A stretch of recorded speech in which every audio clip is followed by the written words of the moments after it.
Hi, welcome to Wholeheartedly for the Lord Bible Journaling with Sherry. Today's process video is I wanted to do my setup for You Alone God from My Happy Space. I'll put the link to her Etsy shop below. I wanted to figure out what was I going to do with her kit. There's just so many things and so many ways you can do it.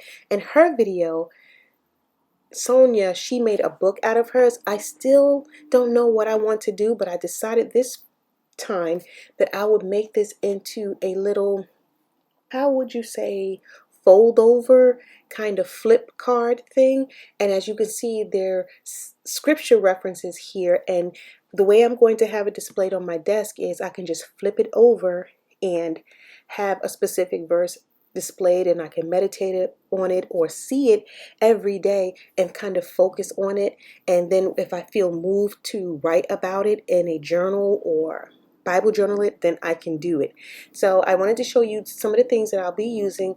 I was going to use a traveler's notebook, and then I had this little micro book, which was a good idea, but then I changed my mind. I said, I want to do something different. I really don't know what to do, and I can always change it because it's a printable. I can reprint it. So I decided to get these two little, I don't even know what they're called, but I had them in my stash, little clips or circle clips. So I'm going to punch two holes in them and have them clipped on there and flipped over. Again, I forget what they're called, so you can correct me down below if you want to. I just forget what those are, but I'm going to clip those right there, and I can put it on my desk, and like I said, I can flip it over as I want to display each particular saying and or verse. And today I'm going to journal one of these verses in my Thrive Bible because it just touched me and moved me so much, and I wanted to share it with you guys. So it also comes with these beautiful flowers, and I love these huge You Are Alone sticker sheets. I love it. I love anything that has to do with the sovereignty of God and God alone. And then this is a sheet that came from her junk journal, and I thought it matched well, so I'm going to use that as faux washi. I'm going to use my hole puncher and my decorative paper shapers, that kind of shape right there, to make the faux washi so I can have a decorative edge, and I'm going to put it together. Thank you for watching, and remember, if I can Bible journal, so can you. Take care. And I hope you are inspired and encouraged by this quick video.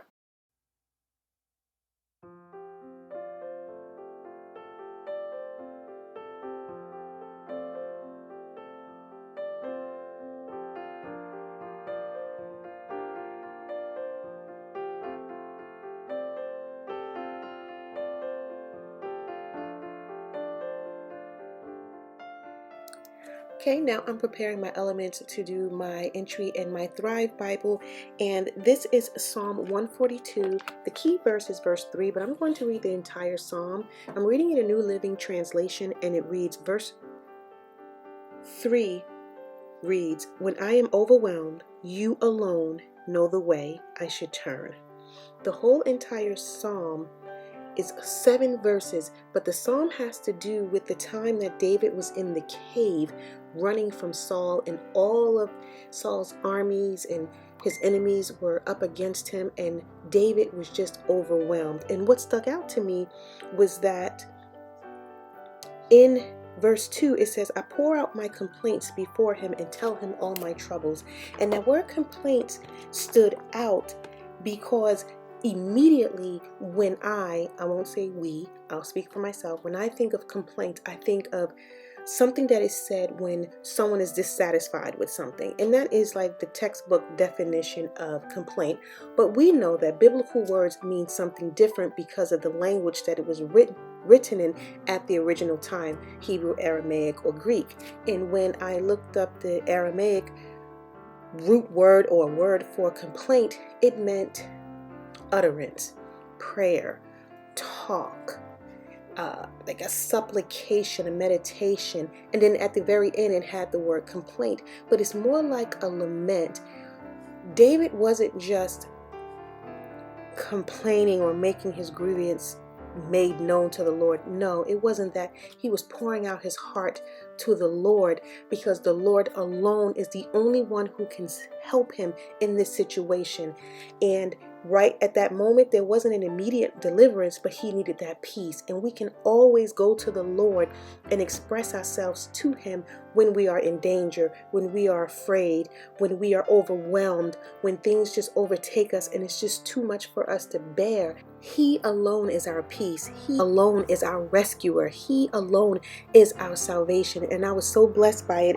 And because David was in this cave, he could not outwardly express himself the way we would cry out literally to the Lord. But Matthew Henry said it so well. He said, mental prayer is vocal to God. So David couldn't outwardly say what he needed to say. He kind of prayed what we would do in the New Testament, go into our secret closet, and the Lord rewards us openly. He can still hear our prayers, our groans, our sighs inwardly, even though we're not expressing ourselves outwardly. So be blessed, guys. He alone can help heal, hear our innermost complaints, prayers, meditation. Trust him.